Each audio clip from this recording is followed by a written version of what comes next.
www.attableek.com, the reviver of Iman.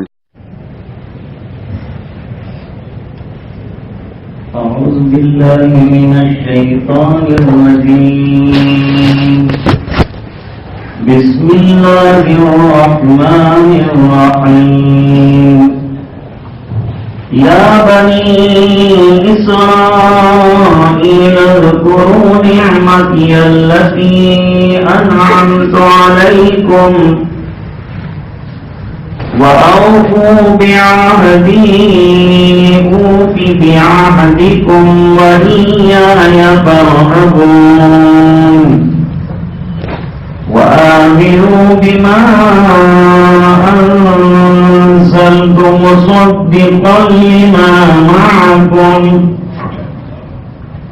ولا تكونوا أول كافرين به ولا تشتروا بآياتي ثمنا قليلا وإياي فاتقون ولا تلبسوا الحق بالباطل وتكتموا الحق وأنتم تعلمون.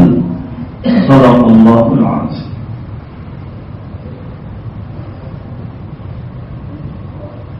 اب تک تو قرآن کریم میں سورۃ البقرہ میں بیان جو شروع ہوا تھا وہ قرآن کریم سے شروع کیا تھا کہ یہ کتاب بے ریب ہے، بغیر شک کے ہے، اور متقین جو بننا چاہتے ہوں ان کے لیے ہدایت کا سامان ہے. اس کے بعد ایمان والوں کے اوصاف بیان کیے تھے، پھر کافرین کے حالات بیان کیے، پھر تھوڑی دیر تک منافقین کے احوال اور ان کا انجام بیان کیا. یہ سب ہو جانے کے بعد توحید کی دعوت دی اور دلائل توحید بیان کیے. یہ سلسلہ بھی دور تک جاری رہا. اب تک امیین مخاطب تھے، خطاب کا رخ زیادہ تر امیین جو مکے کے کافرین تھے، جو پڑھے لکھے زیادہ نہیں تھے، اہل کتاب ہونے کا ان کا دعویٰ بھی نہیں تھا، ان کا تذکرہ تھا. اب اہل کتاب میں بنی اسرائیل کا تذکرہ فرماتے ہیں.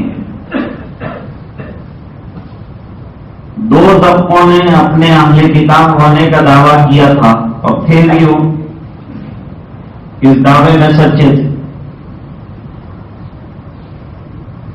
ایک طبقہ تو یہود کا، جس کو بنی اسرائیل کہہ کر قرآن کریم نے خطاب کیا ہے.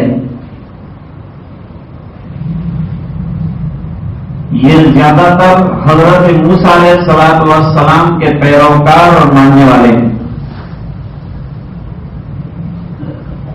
اور یہ اپنے آپ کو اہل کتاب کہتے ہیں کہ ہمارے موسیٰ علیہ السلام کو اللہ تعالیٰ نے تورات سے نوازا. نصارہ حضرت عیسیٰ علیہ السلام کے قائل ہیں، لیکن حضرت موسیٰ علیہ السلام کے وہ قائل نہیں. انہوں نے بھی اہل کتاب ہونے کا دعویٰ کیا کہ حضرت عیسیٰ علیہ السلام کو انجیل عطا کی گئی. ان میں بڑا طبقہ جو ہے نصارہ جو ہیں وہ بھی اصل میں یہود ہی کا ایک حصہ ہیں، لیکن انہوں نے اپنے آپ کو الگ کر لیا تھا. حضرت عیسیٰ علیہ السلام نے فرمایا کہ میں تو بنی اسرائیل کی منتشر بھیڑوں کو جمع کرنے آیا ہوں. اس کے بعد اب یہ جو پڑھا لکھا طبقہ اپنے آپ کو کہتا ہے اور کتابی ہونے کا دعویٰ کرتا ہے، قرآن کریم کا رخ خطاب کا اس طرف ہو گیا، تو خطاب کا آغاز جو کیا ہے وہ ایک اچھوتے انداز کے ساتھ کیا ہے. یہود نہیں کہا، بلکہ یا بنی اسرائیل کہا. پہلے پیغمبروں میں دو نام کا رواج نہیں تھا کہ ایک پیغمبر کے دو نام ہوں. سرکار کے کئی ناموں کا تذکرہ حدیث میں آتا ہے. دو ناموں سے تو خود قرآن کریم میں خطاب کیا، احمد اور محمد. اور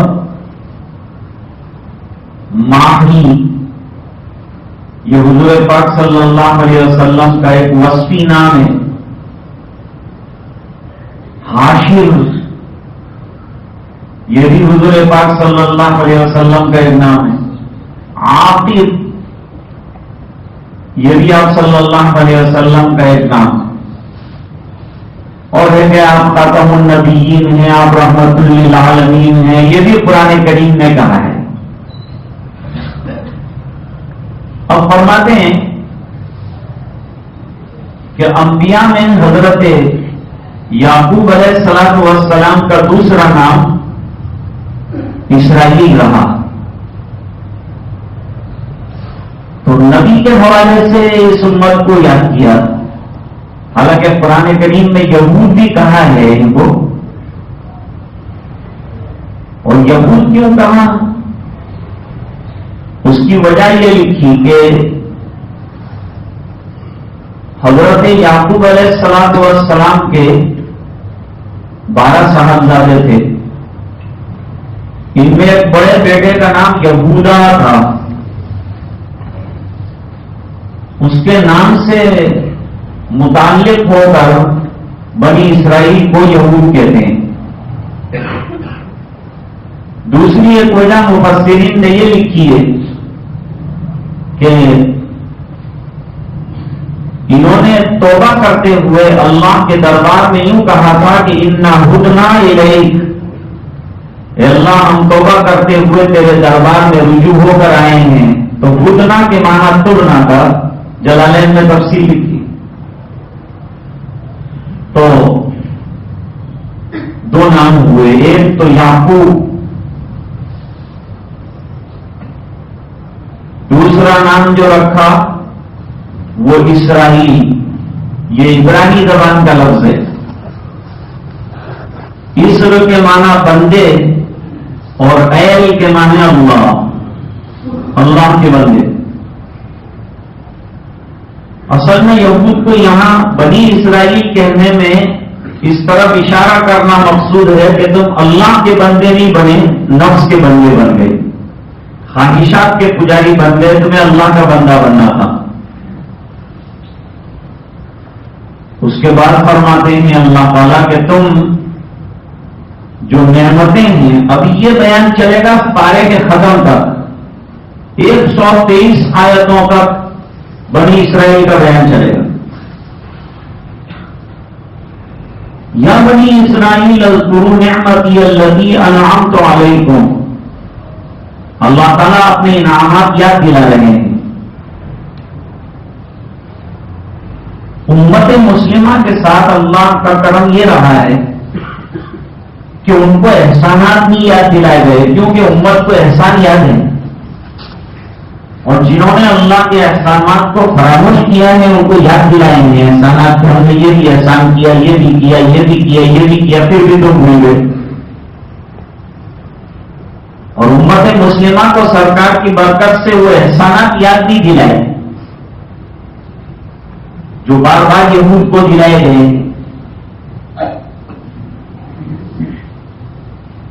اب وہ نعمتیں کیا ہیں جن کا اللہ تعالیٰ یہاں پر ذکر فرما رہے ہیں کہ یاد کرو ان نعمتوں کو جو ہم نے اے اللہ کے بندوں تم پر کی تھی، اس کو یاد کرو.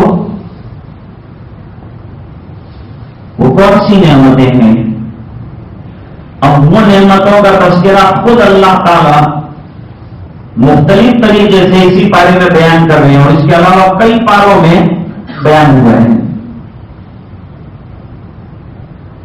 لیکن یہاں ایک خاص بات کہی ہے. پہلے تو یہ کہا کہ وہ نعمتیں جو ہم نے تم پر کی ہے اس کو یاد کرو. اس کے بعد فرمایا وَأَوْفُوا بِعَهْدِي أُوفِ بِعَهْدِكُمْ. تمہاری شکایت یہ ہے کہ تمہارے ساتھ عہد و پیمان پورے نہیں کیے جا رہے ہیں اللہ کی طرف سے، تو اللہ فرماتے تم بھی اللہ تعالیٰ کے وعدوں کو پورا نہیں کر رہے. اس کو دوسری جگہ اللہ تعالیٰ نے قرآن کریم میں وہ عہد و پیمان کا ذکر کیا ہے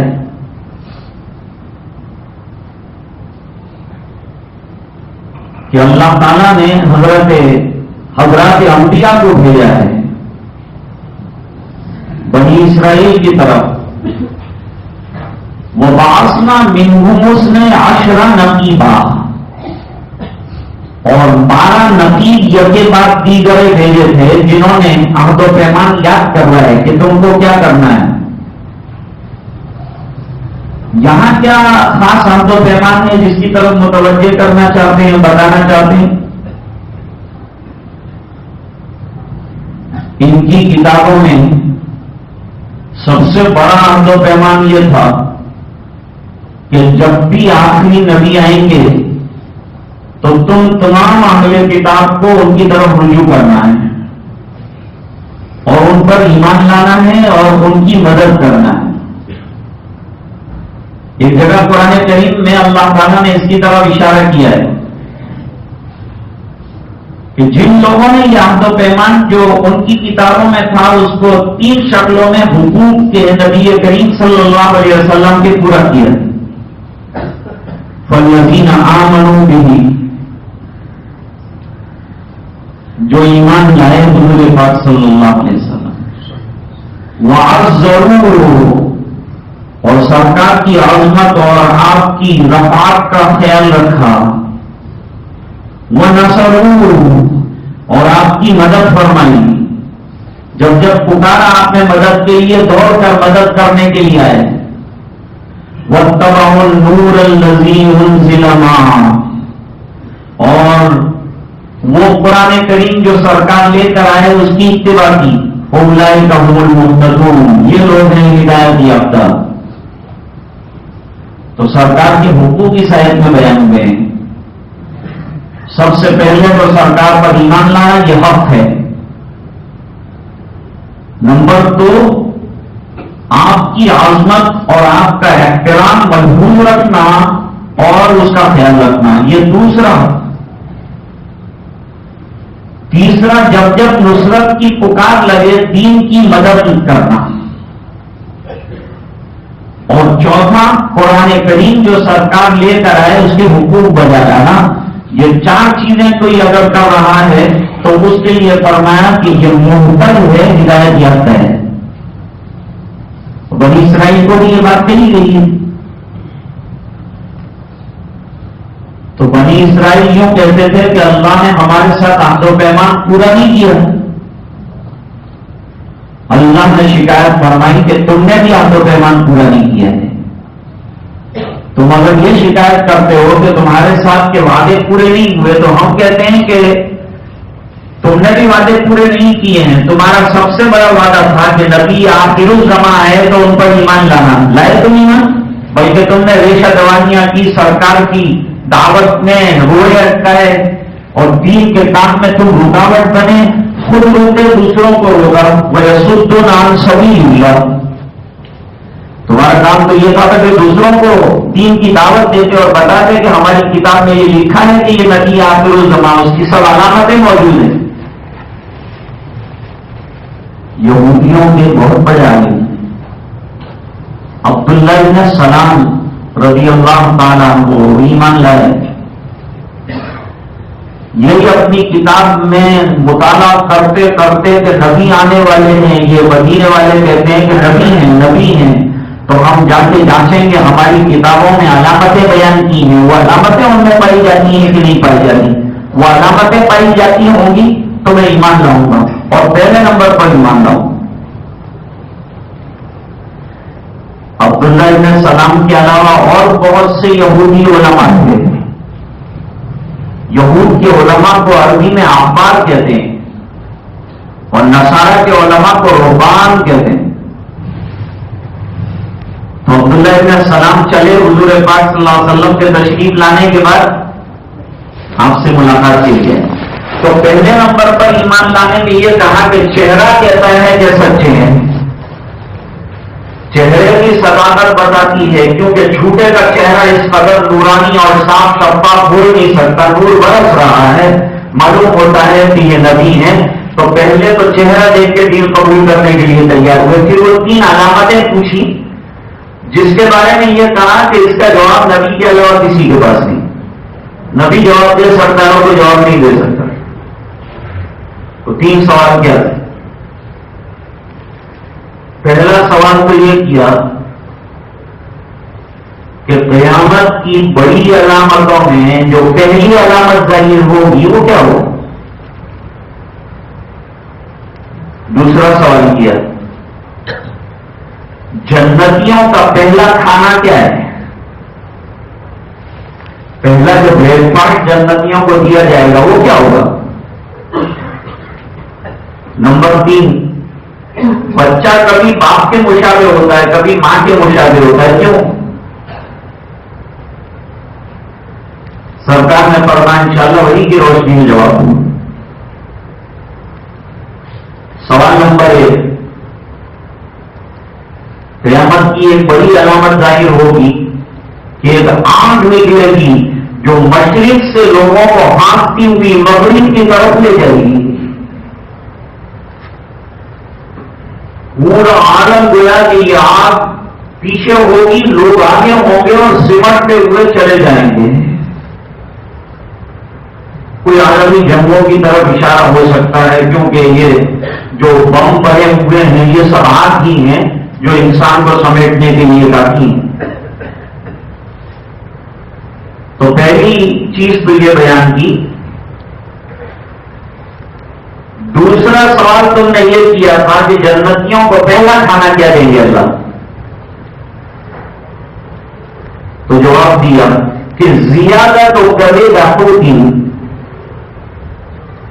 یعنی مچھلی کے کلیجے کے ساتھ ایک ایکسٹرا ٹکڑا لگا ہوا ہوتا ہے، کلیجے سے جڑا ہوتا ہے لیکن الگ ہوتا ہے،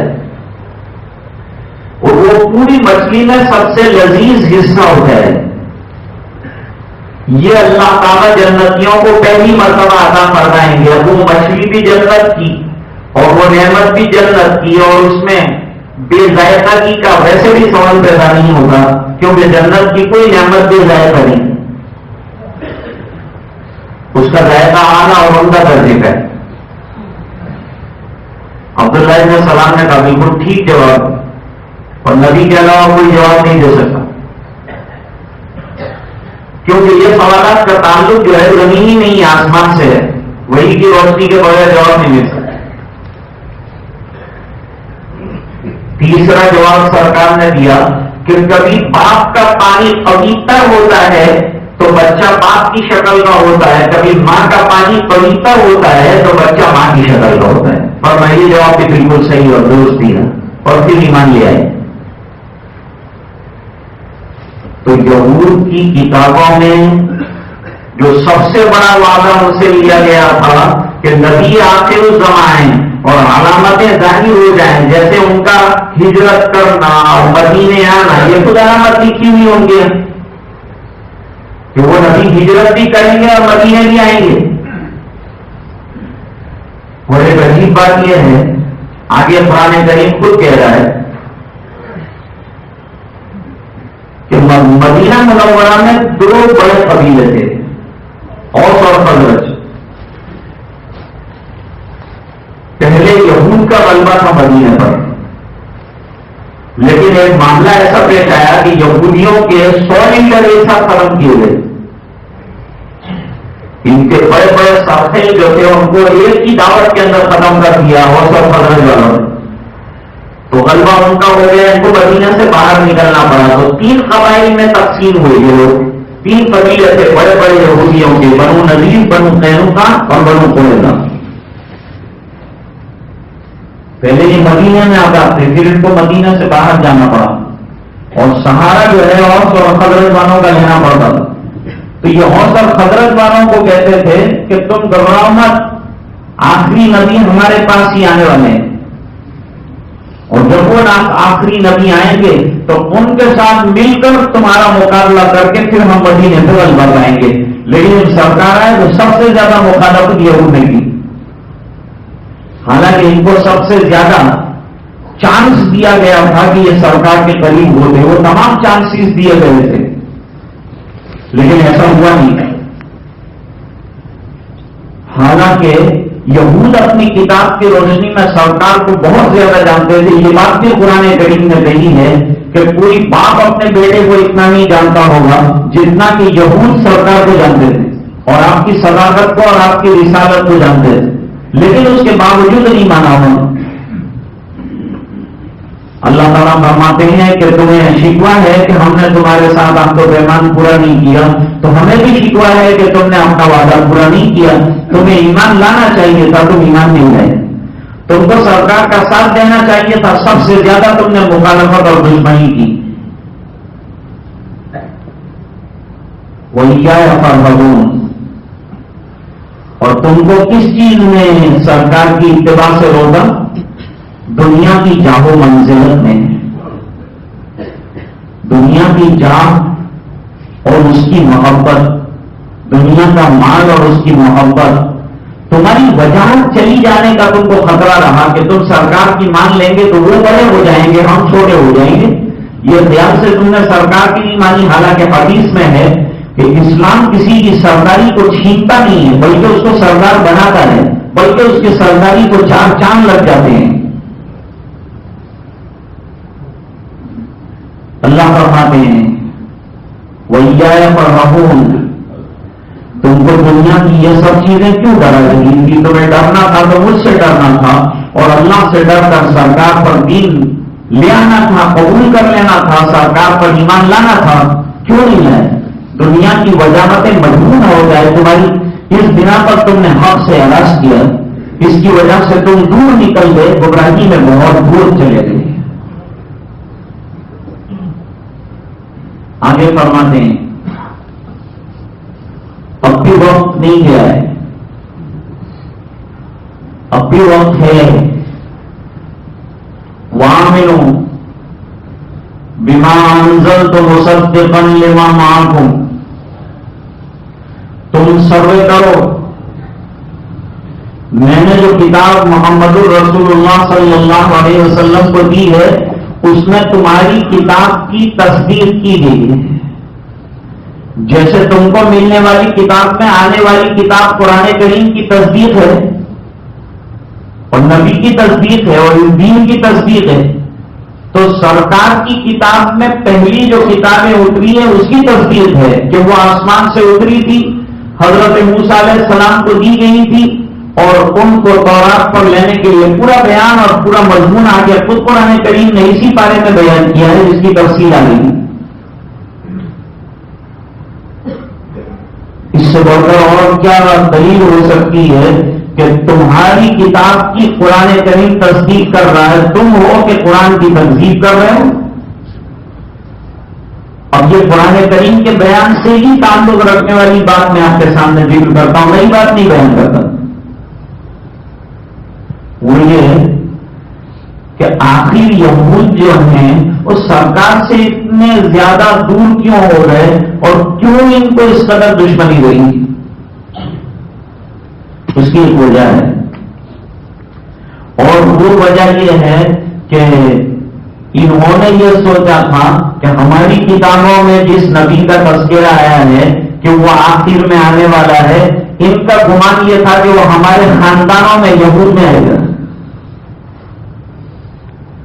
وہ بنو اسحاق میں آئے گا. یہ سب بنو اسحاق کی اولاد ہیں. یہود. اور عرب جو ہیں وہ بنو اسماعیل کی اولاد ہے, بنو اسماعیل کہلاتے ہیں. اس لیے حضور پاک صلی اللہ علیہ وسلم نے فرمایا کہ مجھے انبیاء کرام جو ہیں عالم مثال میں دکھائے گئے تو حضرت عیسیٰ علیہ السلام اتنے خوبصورت دکھائے گئے کہ جیسے ابھی غسل خانے سے نکلے ہوں, غسل کر کے پانی بھی ٹپک رہا ہے, نہایت صاف شفاف چہرہ. اور حضرت موسیٰ علیہ السلام کے لیے فرمایا کہ وہ ذرا چھڑے جسم کے ذرا قدرے طویل القامت اور گندم بو جیسے کہ رجل شنوع ایک قبیلہ ہے اس کے فرق کی طرح نظر آتے ہیں. اور سرکار نے فرمایا میں حضرت ابراہیم علیہ السلام کے مشابہ ہوں, میری شکل حضرت ابراہیم علیہ السلام کے مشابہ ہے. اس لیے حضور نے کسی موقع پر تیر اندازی کا جب حکم کیا تو صحابہ کرام سے کہا کہ ارموا یا بنی اسماعیل, اے بنو اسماعیل تیر چلاؤ, وہاں معکم اور میں تمہارے ساتھ ہوں. تو یہ بنی اسماعیل. اب ان کو خیال یہ تھا کہ ہمارے یہاں بنی اسرائیل میں 2000 سے زیادہ نبی آئے ہیں, تو اب جو نبی آئے گا تو ظاہری بات ہے کہ ہمارے اندر ہی آئے گا. 2000 نبی ہم میں آئے ہیں تو اب نیا جو آئے گا وہ بھی ہم میں آئے گا. اتفاق سے وہ بنو اسماعیل میں حضور پاک صلی اللہ علیہ وسلم تشریف لائے. یہ ان سے برداشت نہیں ہوا, یہ چیز ان کو ہضم نہیں ہوئی. اللہ تعالیٰ نے فرمایا کہ کیا میں تمہارے قانون کا پابند ہوں؟ ان اللہ اصطفیٰ آدم ونوحا وآل ابراہیم وآل عمران علی العالمین. میں جسے چاہتا ہوں منتخب کرتا ہوں. اللہ عالم حیث یجعل رسالتہ, کس کو رسول بنانا ہے, کیا بنانا ہے, میں جانتا ہوں. نہیں ہے کہ تمہاری مرضی کے مطابق بھیجوں, میں تمہاری مرضی کا پابند نہیں ہوں. تو میں نے اپنے مزاج سے بھیجا, تو مانو تو مانو, نہ مانو تو کوئی بات نہیں. سرکار کو بنی اسرائیل کی فیور, یہود کی مدینہ منورہ میں فیور ملے, اس کے لیے اللہ کی طرف سے حکم آیا کہ تمہارا قبلہ جو ہے یہود کے قبلے کو طے کرو. چنانچہ بیت المقدس کی طرف رخ کر کے نماز پڑھنے کو 17 مہینے تک نماز پڑھی کہ کسی طرح یہ قریب ہو جائے تو اس کا بھی الٹا اثر پڑا.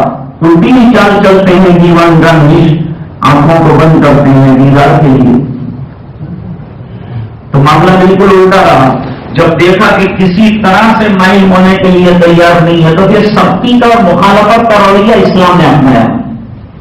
ورنہ پہلے پورا موقع ان کو دیا تھا کہ یہ کسی طرح قریب ہو جائیں اور دین میں داخل ہو جائیں. نہیں ہو داخل, ولا تکونوا اول کافر بہ. اہل کتاب میں تم نے اگر دین قبول نہیں کیا, یعنی جو بڑا جنگ وزیر حضور پاک صلی اللہ علیہ وسلم کے زمانے میں تھا اس نے اگر نہیں کیا تو ان کے بعد ان کے ڈیپیوٹیز آئیں گے, ان کے جو پیچھے آنے والی نسلیں آئیں گی وہ بھی دین اگر قبول نہیں کریں گی تو اس کی ذمہ داری کرنے والوں پر آئے گی.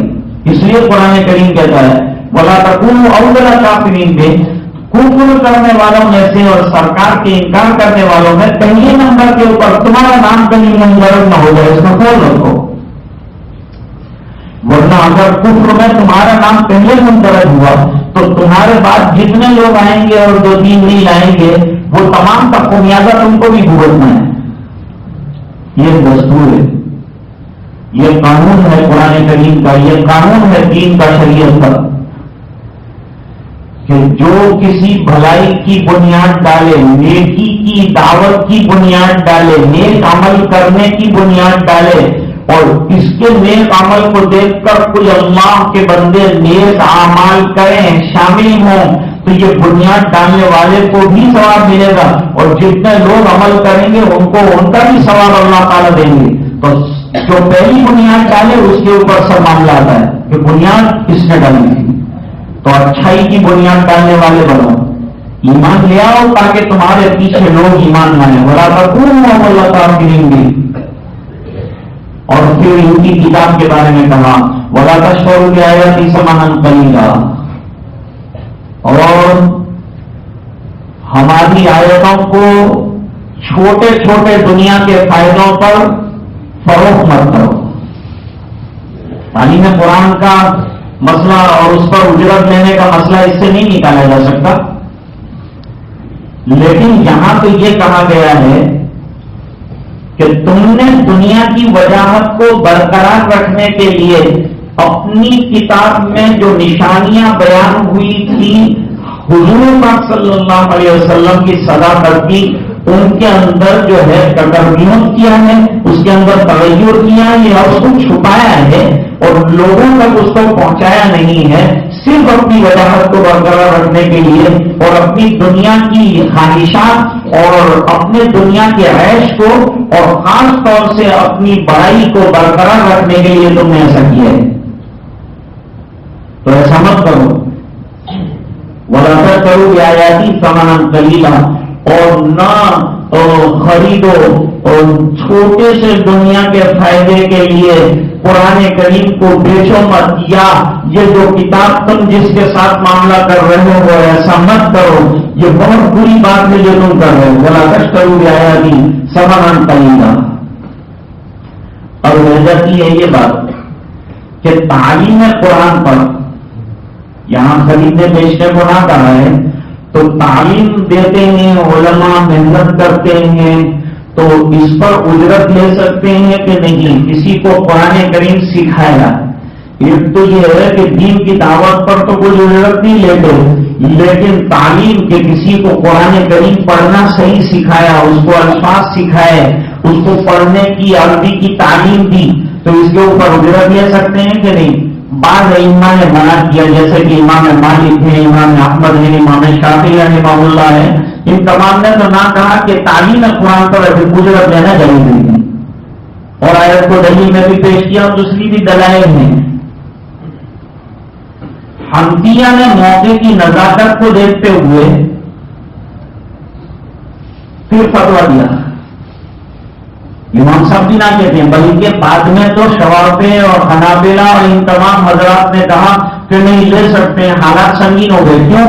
پہلے جو ہے علماء کے وظائف جو بیت المال سے دیے جاتے تھے اور بیت المال سے لیے جاتے تھے اور ان کی ضرورتیں پوری ہوتی تھی، ان کی روزی کا معاملہ طے ہوتا تھا، کسی کے جیب پر بوجھ نہیں پڑتا تھا.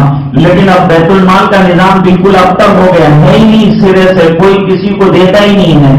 تو ظاہری بات ہے کہ جب ان کا اتنا بڑا ٹائم دین کے کاموں کے لیے لگے گا تو ان کی روزی کا کیا ہوگا؟ اگر یہ چھوڑ دیتے ہیں کام تو ہمارے بچے تعلیم کے بغیر رہ جاتے ہیں، ان کو تعلیم کون دے گا؟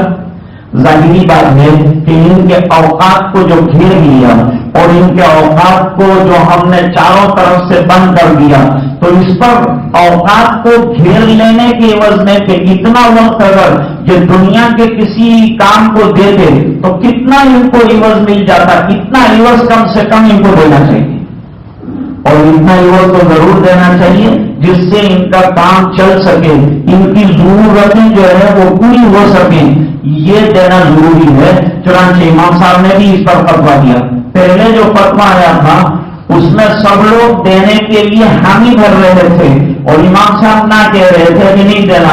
اتنا سخت جو ہے حنفیہ کا رویہ تھا، لیکن بعد میں مسئلے کے اندر لچک پیدا کرنی پڑی اور اس کی وجہ یہ ہے الگ اطلاق ایصال ثواب کے لیے قرآن پڑھنے پر اجرت لے سکتے ہیں کہ نہیں؟ کہ بھائی کسی کو کہہ دیا کہ ہمارے مرحوم کے لیے روزانہ تم ایک پارہ پڑھیے، ہم تم کو 100 روپئے دیں گے، یہ اجرت پر قرآن پڑھنا نہ جائز ہے. یہ باقاعدہ اجرت بھی قرآن کریم کی تلاوت پر اور یہ جائز نہیں. اور کوئی یوں کہے کہ میرے دادا جان کی قبر پر چلے جائیے، روزانہ ایک پارے کی تلاوت کر لیجیے اور شام کو مجھ سے پیسہ وصول کر لیجیے، فرمایا یہ بھی جائز نہیں، یہ بھی قرآن کا بیچنا ہوا، اس بنا پر یہ بھی جائز نہیں. وَلَا تَشْتَرُوا بِآيَاتِي ثَمَنًا قَلِيلًا وَإِيَّايَ فَاتَّقُونِ. یہاں تو ان لوگوں سے کہا جا رہا ہے، ان یہود سے کہا جا رہا ہے کہ تم نے ہماری جو آیتیں جو تمہاری کتاب کے اندر لکھی ہوئی تھی سرکار کے سلسلے کی، اس کو چھپا کر سودا کیا ہے، صرف وجاہت کا اور اپنی عظمت کا اور اپنا سکہ بٹھانے کے لیے تم نے بات کو نہیں مانا. ایسا مت کرو. وَإِيَّايَ فَارْهَبُونِ، اور مجھ سے ڈرو. اور میرے ڈر کو سامنے رکھ کر دین کو قبول کرو. سب سے بڑا تمہارا فائدہ یہ ہے کہ تم 2 کتابوں کے ماننے والے کہلاؤ گے. 2 کتابوں کے ماننے والے اگر ہم کہلا گے تو کیا ہوگا؟ فرمایا دگنا اجر دیں گے اللہ. ایک کتاب تو قرآن کریم ہے جس پر تم اب لاؤ گے ایمان، اور ایک کتاب پہلے سے تمہاری ہے یعنی تورات. اس کو اگر تم مانتے ہو اور اس کے ماننے والے تھے اور اس کے مانتے ہوئے تم نے قرآن کریم کو مان لیا تو اب تورات کی تلاوت ختم ہو جائے گی. اب قرآن کریم کے احکام چلیں گے، اس پر عمل کرو گے. وہ معمول بنا کتاب ہوگی لیکن اللہ تمہیں 2 کتابوں پر عمل کرنے کا علم دیں گے. قرآن کریم میں ایک جگہ پر ہے کہ تم کوئی معتد بھی دین پر نہیں ہو حتی تقیم التوراۃ والانجیل وما انزل الیکم من ربکم، یہاں تک کہ تم عمل کرو تورات پر، انجیل پر، زبور پر، قرآن پر، تب تک تمہارا ایمان معتبر نہیں ہے. صحابہ بہت گھبرائے. یہ آیت ان کے لیے بہت مشکل لگی کہ بھائی ایک کتاب پر عمل کر سکتے ہیں لیکن 4 کتاب کے اوپر ایک ساتھ کیسے عمل کر سکتے ہیں؟ جیسے کہ وہ لڑکے کو پوچھا تھا کہ تیرے ابا کہاں گئے تو اس نے کہا میرے ابا گھوڑا لینے گئے. کیا کریں گے؟ تو کہا 3 گھوڑے لائیں گے. ایک گھوڑا لینے گئے ہیں، ایک لا رہے ہیں، ایک لوڑوں کر رہے ہیں.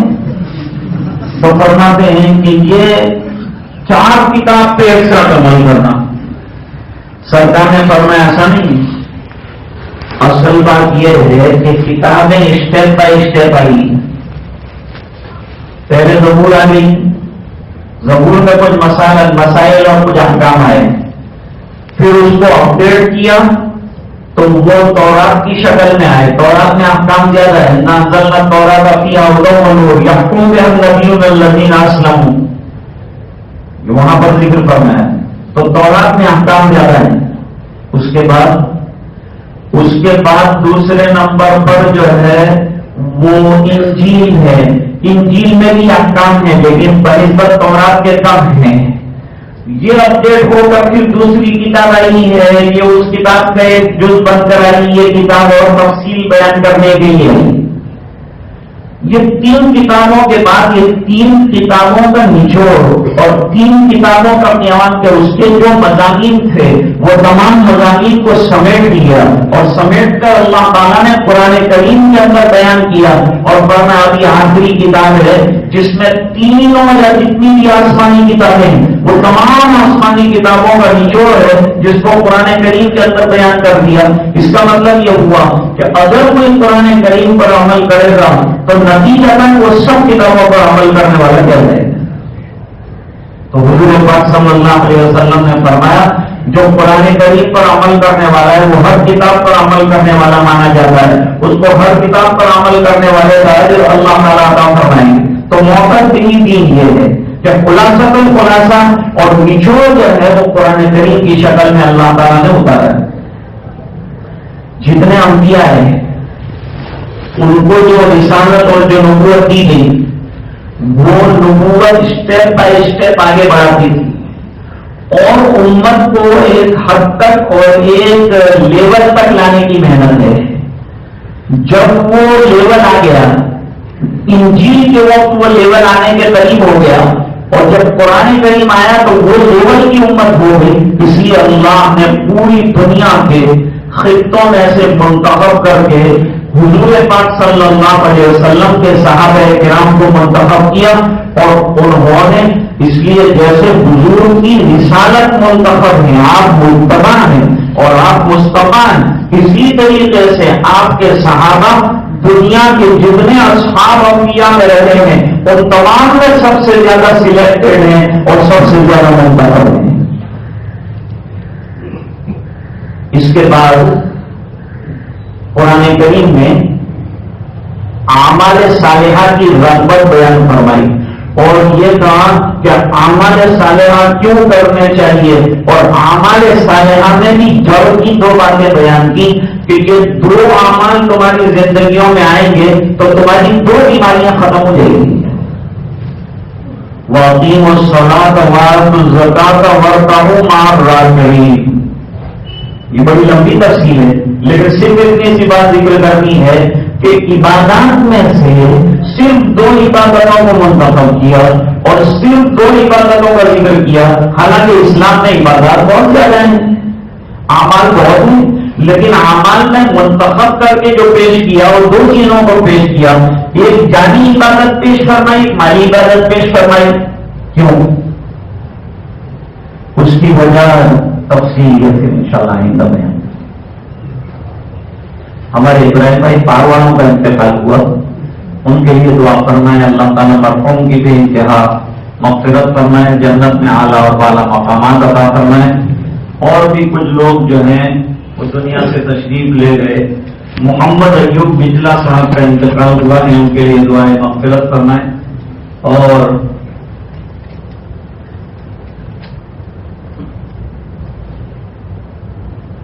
ساجد ولی دیولوی بیمار ہیں، ان کے لیے دعا فرمائیں.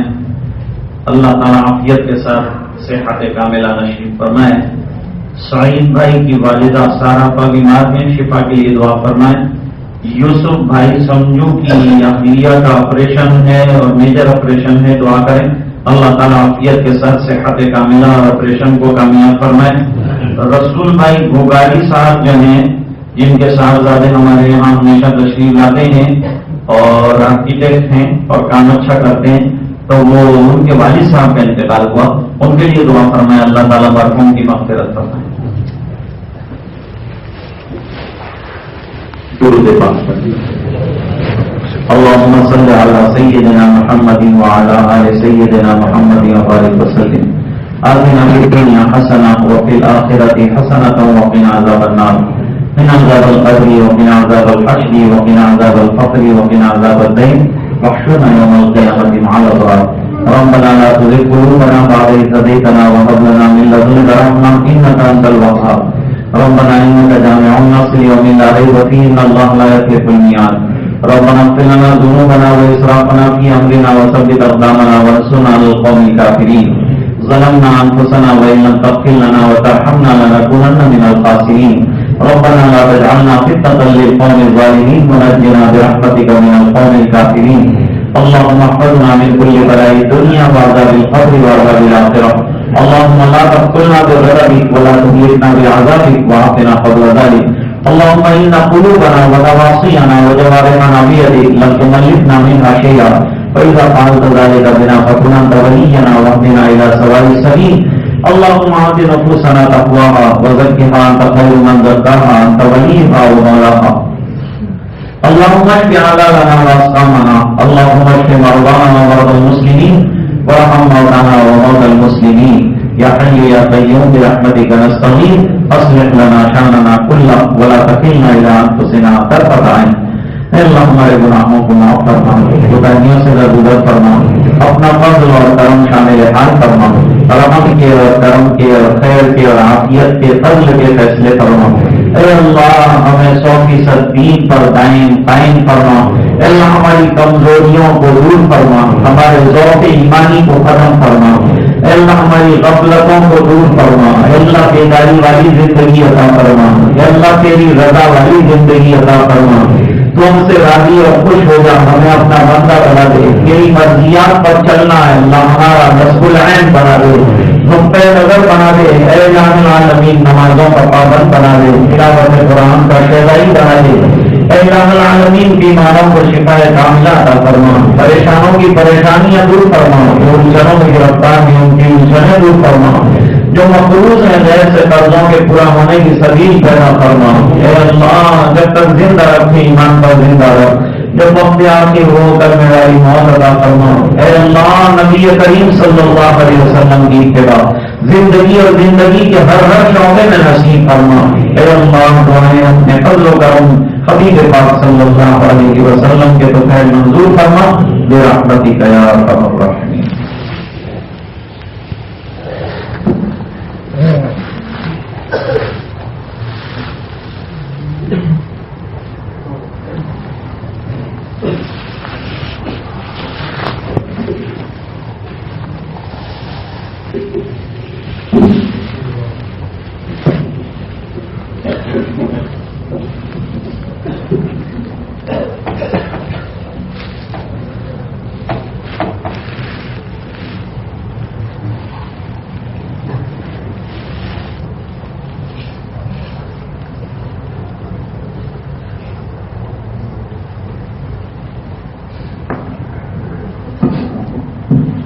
تھوڑی دیر تک کے لیے انشاءاللہ ذکر کریں گے اور اس کے بعد تھوڑی دیر کے لیے مراقبہ کریں گے.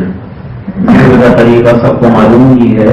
اس معلوم طریقے کے مطابق ایک تسبیح کا ذکر انشاءاللہ کریں گے جس میں لا الہ الا اللہ اور اس کے بعد الا اللہ، اس کے بعد اللہ اللہ اور اس کے بعد اللہ.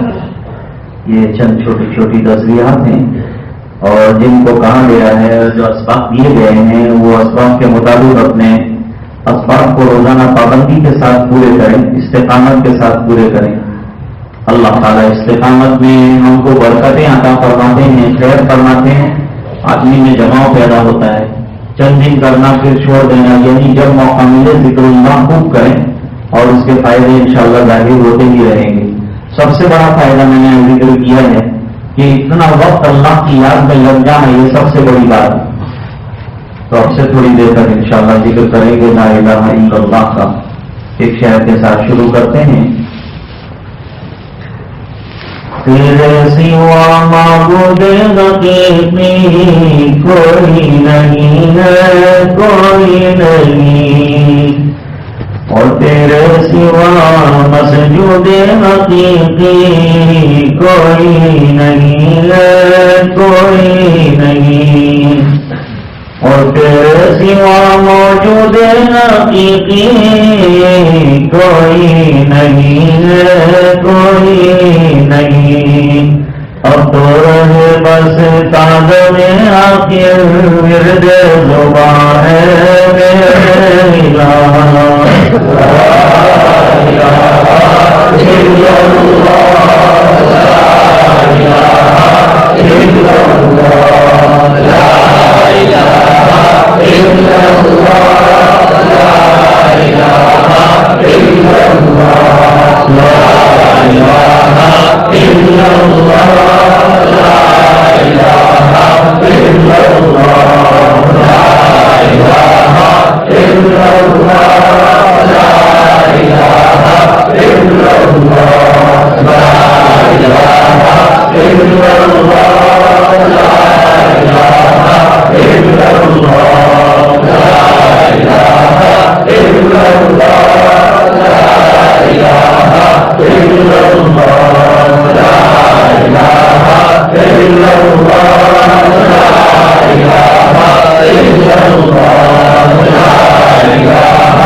اللہ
دیر تک انشاءاللہ مراقبہ کریں گے. مراقبہ اللہ کی رحمت کے انتظار میں اور اللہ کے دھیان میں بیٹھنے کا نام ہے. آنکھیں بند ہو، جسم میں نقل و حرکت نہ ہو، سر کو دل کی طرف ذرا سا جھکایا جائے اور ایک ہی تصور لگاتار قائم رکھا جائے. اللہ کی رحمت برس رہی ہے اور دل میں سما رہی ہے. دل اللہ اللہ اللہ کر رہا ہے.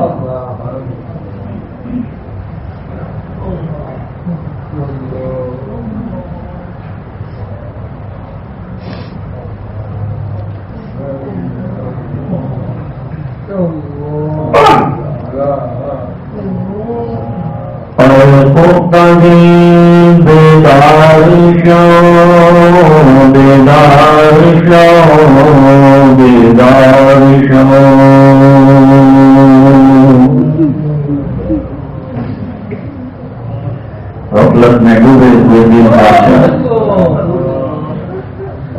دل ذکر اب مشغول شو مشغول شو مشغول شو. اللہ کی یاد میں مشغول ہو جا. دل کا اصلی کام اللہ کی یاد ہے، اس کو اسی کام میں لگاؤ. عزیزو دوستو یارو یہ دنیا دار پانی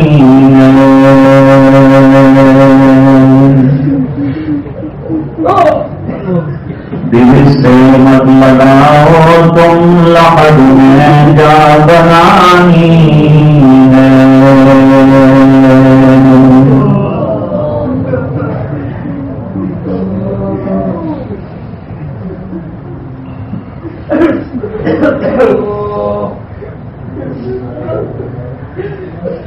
آیا بہرتا پسال رات دنیا میں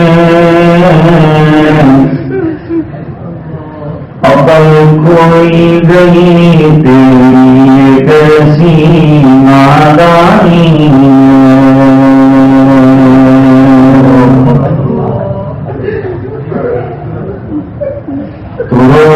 رکھ نمازیں پر خدا کو یاد کر ہر دم کہ یہ نیکی تجھے ایک دن کام آنی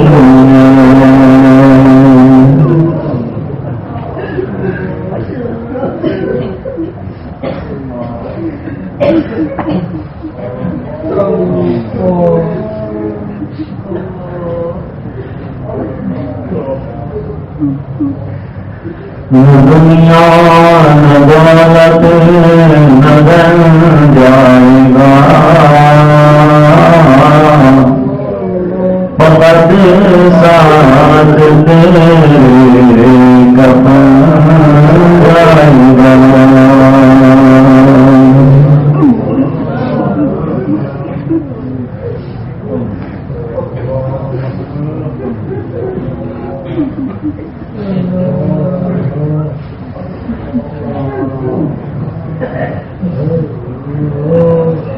رہ کے دنیا میں بشر کو نہیں زیبا غفلت موت کا جان بھی لازم ہے کہ ہر حال رہے. جو بھی بشر آتا ہے دنیا میں یہ کہتی ہے بلا میں بھی پیچھے چلی آتی ہوں ذرا دھیان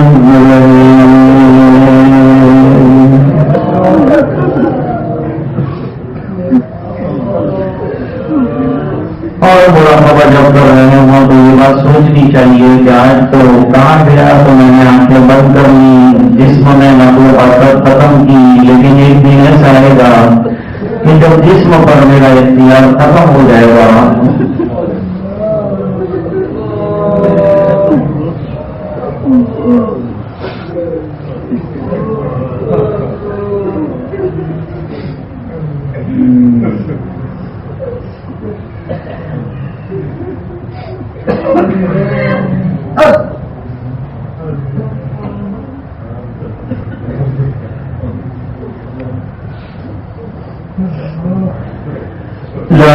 إلا الله محمد رسول الله صلى الله عليه وسلم. اللهم صل على سيدنا محمد وعلى آل سيدنا محمد وبارك وسلم. آتنا في الدنيا حسنة وفي الآخرة حسنة وقنا عذاب النار.